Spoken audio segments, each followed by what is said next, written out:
Bismillahirrahmanirrahim. Assalamualaikum warahmatullahi wabarakatuh. Bismillahirrahmanirrahim. Alhamdulillahi rabbil alamin wa bihi nasta'in ala umurid dunya waddin.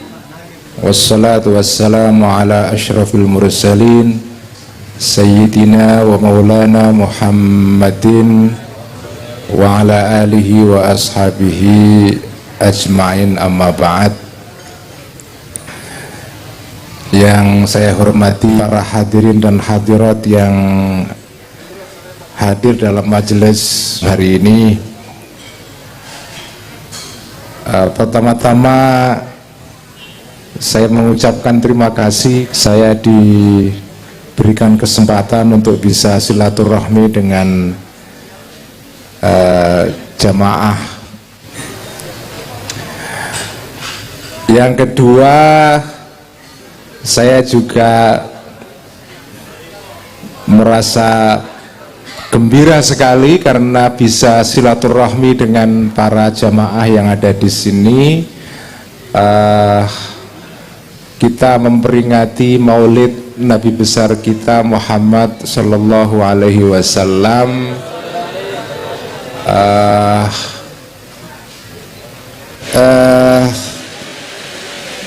Kutipan yang sering kita baca di dalam kitab-kitab para ulama, ya, karena ini juga merupakan, kalau tidak salah juga merupakan hadis yang disabdakan Kanjeng Nabi, almar'u ma'aman ahabbah, ya. Jadi orang itu akan beserta atau bersama orang yang dia cintai, ya. Makna hadis ini itu mirip dengan hadis Kanjeng Nabi yang lain yang bunyinya adalah al-arwahu junudun mujannadah, ya. Al-arwahu junudun mujannadah. Roh manusia itu seperti rombongan yang berbondong-bondong. Kalau Anda lihat rombongan itu kan, ya, rombongan itu sekumpulan orang yang mereka berkumpul satu dengan yang lain, dan biasanya orang yang ada dalam rombongan itu orang-orang yang sepikiran, senasib, ya, sehati, pokoknya orang-orang yang sama, ya. Rombongan Wali Songo misalnya, ziarah Wali Songo, ya mereka sama, mereka sepikiran mencintai Wali Songo. Nah, roh manusia itu seperti itu, rombongan yang isinya adalah orang-orang yang sepikiran, yang cocok, yang seaspirasi, yang satu chemistry dalam bahasa sekarang itu, ya. Jadi orang itu ma'aman ahabba, orang itu beserta orang yang dia cintai. Kalau orang tidak mempunyai chemistry dengan orang yang lain, dia nggak akan berjalan dengan orang itu, tidak akan satu rombongan dengan orang itu, ya. Nah, karena itu ketika kita mencintai Kanjeng Nabi, ya harapan kita adalah kita ini satu chemistry dengan Kanjeng Nabi dan orang-orang lain yang mencintai Kanjeng Nabi. Insya Allah chemistry kita yang ada di sini sama ini, ya. Meskipun dompetnya beda-beda, ada yang tebal, ada yang tipis, tapi insya Allah itu chemistry-nya cocok gitu, ya. Nah, bagaimana kita mencintai Kanjeng Nabi kalau tidak mencintai ulama, ya? Nah, ini menarik. Dalam beberapa hadis Kanjeng Nabi itu bersabda, antara lain misalnya, sallu kama ra'aitumuni usolli, sholatlah kalian sebagaimana engkau melihat aku sholat, gitu. ini hadis ini itu tidak mungkin dilaksanakan kecuali oleh para sahabat, ya kan? Sholatlah sebagaimana aku salat, sebagaimana engkau melihat aku sholat. Yang melihat Kanjeng Nabi itu hanya para sahabat. Karena itu hadis ini kalau dimaknai secara harafiah, itu artinya adalah hadis ini hanya berlaku untuk para sahabat. Karena kita semua tidak pernah melihat Kanjeng Nabi. Atau misalnya hadis lain mengatakan khudhu anni manasikakum. Ini tentang haji ya. Ambillah dari aku cara haji, cara haji kalian itu ambillah dari aku. Nah, yang bisa mengambil dari Kanjeng Nabi langsung ya hanya para sahabat. Itu kalau kita maknai secara harafiah. Nah, tetapi para ulama memaknai hadis ini bukan begitu. Sallu kama ra'aitumuni usolli itu artinya adalah sholatlah, kalau menurut tafsiran saya, sholatlah sebagaimana engkau melihat kiai-kiai sampean sholat. Itu kalau terjemahan saya. Jadi sallu kama ra'aitumuni usolli itu adalah sholatlah sebagaimana kalian melihat kiai-kiai dan guru-guru sampean sholat. Karena kiai-kiai kita sholat itu ya sesuai dengan apa yang mereka lihat dari kiai-kiai mereka. Kiai-kiai mereka dari kiai sebelumnya, dari sebelumnya terus sampai kepada kanjeng Nabi. Makanya ajaran mengenai sholat kalau menurut saya itu tidak bisa diambil semata-mata dari hadis, itu tidak bisa.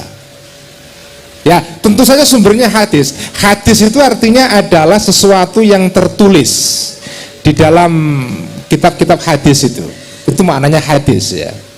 Sesuatu yang ya ucapan Kanjeng Nabi, tindakan Kanjeng Nabi, penetapan Kanjeng Nabi yang dibukukan di dalam kitab-kitab hadis itu. Itu namanya hadis. Nah, tetapi di dalam hal sholat, sebagaimana di dalam ngaji Quran, jenengan itu tidak bisa sholat sekedar hanya membaca hadis, itu tidak bisa. Karena sholat itu harus mencontoh. Sholat itu adalah ibadah yang bisa kita laksanakan kalau mencontoh orang yang sudah bisa sholat itu. Tidak bisa jenengan membaca hadis sendiri terus menafsiri, oh Kanjeng Nabi itu sholatnya begini, itu tidak bisa. Tidak bisa itu. Tidak bisa. Karena harus ada contohnya dulu. Sebagaimana jenengan ngaji Quran. Jenengan ngaji Quran itu tidak bisa misalnya membaca buku tentang tajwid, oh caranya mengucapkan huruf ba itu seperti ini. Terus sampean ngarang-ngarang sendiri, oh berdasarkan keterangan ini bunyi huruf ba ya seperti ini. Itu tidak bisa.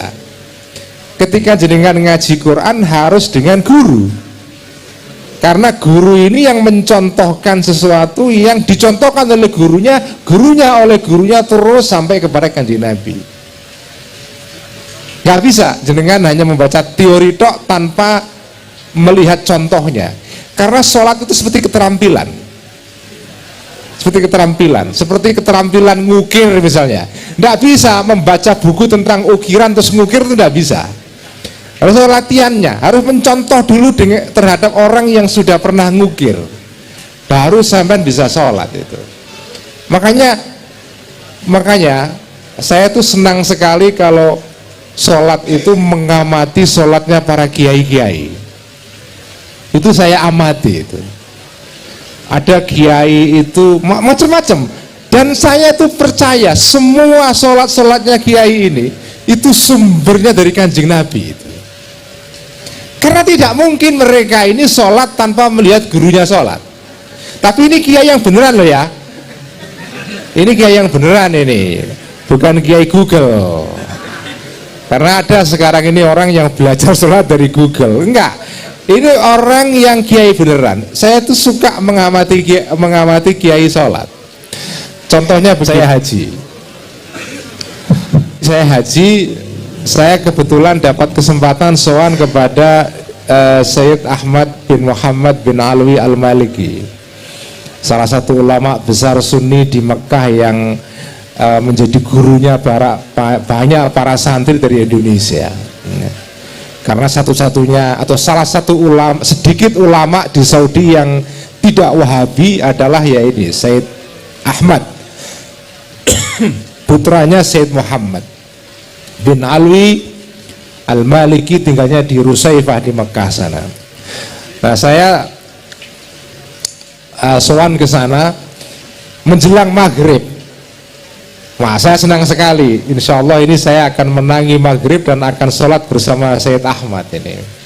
Benar, maghrib masuk, sholat, kemudian sholat jamaah. Yang ngimami itu adalah Sayyid Ahmad sendiri. Saya sudah nunggu-nunggu nih, gimana caranya sholatnya Sayyid Ahmad ini. Dan saya senang karena Sayyid Ahmad ini sholatnya itu menarik. Sholatnya cepat sekali. Nah, cocok saya ini ya. Cocok saya. Sholatnya cepat sekali. Jadi saya senang sekali. Sayyid Ahmad ini sholatnya begini. Maghrib ini ya, setelah Fatihah, saya menduga kan membaca. Wow, enggak, ini mode orang Jakarta ini kan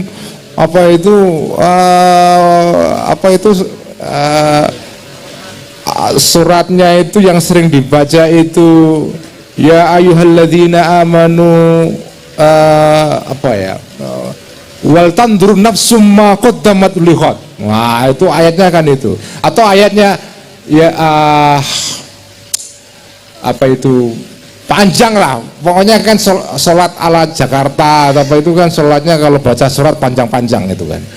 Nah, Sayyid Ahmad ini baca sholat rakaat pertama yang dibaca itu saya nggak terkejut saya, yang dibaca Qul huwallahu ahad. Qul huwallahu ahad. Rakaat kedua saya sudah menduga-duga kalau kulhu terus apa ini berikutnya ini. Yang dibaca yang kedua adalah wal asri innal insana lafi khusrin. Wah, cocok saya ini. Cepat sekali, bukan hanya cepat suratnya, sholatnya pun juga cepat itu. Cepat sekali. Dan saya pernah diceritai oleh muridnya sendiri. Ini langsung saya dengar dari Kiai atau Lora Azaim yang sekarang menjadi pengasuh pondok pesantren Syafi'iyah Sukoharjo Situbondo, pondoknya Kiai As'ad Samsul Arifin itu. Menurut cerita Lora Azaim ya, karena saya haji bersama beliau dan satu bis ngobrol sepanjang haji dengan Lora Azaim ini, dia cerita tentang Sayyid Ahmad begini. Suatu ketika ini tentang, kalau nggak salah mengenai Sayyid Muhammad, bapaknya. Jadi ada cerita, ada santrinya yang kebetulan disuruh ngimami sholat ya. Lah itu baca suratnya itu kelamaan. Itu Sayyid Muhammad itu maju ke depan terus memaksa dia segera ruko itu. Jadi pokoknya segera ruko itu. Karena kelamaan itu ya. Kelamaan itu. Nah, saya mikir ya, ini pasti kalau Sayyid Ahmad begitu sholatnya, itu pasti Sayyid Muhammad juga begitu. Sayyid Muhammad begitu, bapaknya Sayyid Alawi juga begitu.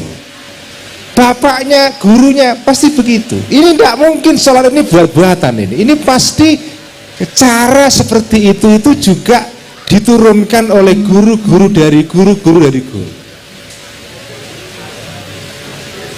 Nah, makanya saya tuh sekarang heran kalau ada orang tiba-tiba di akhir zaman ya, dengan membaca hadis saja, kemudian tiba-tiba sholat. Ya ini monggo saja, saya sih menghormati perbedaan, monggo lah. Tapi saya itu agak heran, ada orang di akhir zaman hanya membaca hadis saja, tiba-tiba berkesimpulan bahwa sholat itu kalau sholat jamaah itu kakinya harus nempel ke kaki orang sebelahnya. Ada nggak itu ya? Sampai sholatnya itu kalau bahasa Jawanya itu begagah gitu apa ya? Jadi sholatnya itu kakinya begagah seperti orang militer kalau baris berbaris sedang istirahat itu. Jadi nempel ke kaki sebelahnya. Saya bertanya, kalau cara seperti itu pernah diajarkan Kanjeng Nabi, itu sudah pasti guru-guru kita dulu di Nusantara itu pasti begitu sholatnya.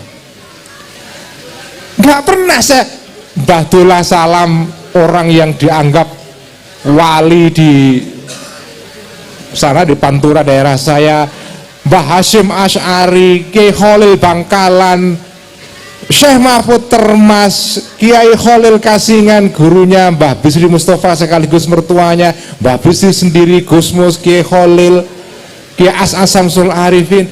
Kok nggak pernah ada sholat yang begagah begini itu? Kalau betul itu diajarkan Kanjeng Nabi, sudah pasti sampai ke kita sekarang. Karena sholat itu tidak seperti amalan yang lain, itu seperti orang belajar ngukir. Kalau sampai tidak pernah lihat guru ngukir, nggak bisa mengukir itu. Nah kalau guru-guru kita nggak pernah begitu, masa Kanjeng Nabi begitu? Hanya karena ada laporan di hadis sahih misalnya, sahabat dulu sholatnya itu begagah gitu. Kalau betul begitu, kenapa kok dalam kitab-kitab Syafi'i misalnya tidak dikatakan begitu? Itu pertanyaan saya. Makanya mengikuti ulama, mencintai Kanjeng Nabi itu salah satunya memang tidak bisa kalau kita tidak mencintai ulama dalam pengertian, karena ulama ini cara kita melihat Kanjeng Nabi itu ya lewat mereka, iya kan? Shollu kama ra'aitumuni usolli, itu artinya sholatlah kalian sebagaimana kalian melihat aku sholat. Lah Anda semua tidak pernah lihat Kanjeng Nabi sholat. Sholat jenengan itu melihat guru-guru sampean, guru-guru sampean melihat guru-gurunya, terus sampai ke atas, sampai ke atas, sampai kepada Kanjeng Nabi. Jadi sholat itu bukan laporan berita koran, enggak. Itu sunnah amaliyah istilahnya. Karena dia sunnah amaliyah, harus dilihat bagaimana orang-orang itu mengamalkan itu. Dan para ulama itu memang beda-beda cara sholatnya itu. Ada yang sholatnya habis takbir begini, ada yang dilepas tangannya begini. Itu semua Kanjeng Nabi begitu semua menurut saya. Jadi Kanjeng Nabi itu dalam hidupnya itu sholatnya memang ya macam-macam. Ada yang begini, ada yang begini ya. Jadi karena itu para sahabat melaporkan sholat Kanjeng Nabi itu berbeda-beda. Karena Kanjeng Nabi itu sholatnya caranya beda-beda. Tentu pokok-pokok caranya sama, tetapi sebetulnya cara mempraktekannya itu bisa beda-beda untuk memudahkan kepada umatnya. Ini juga sekaligus contoh bahwa bahkan sholat pun itu juga mengandung keragaman dalam dirinya ya. Ada pluralisme dalam sholat. Wah, kira-kira begitu ya. Padahal diharamkan oleh MUI pluralisme itu.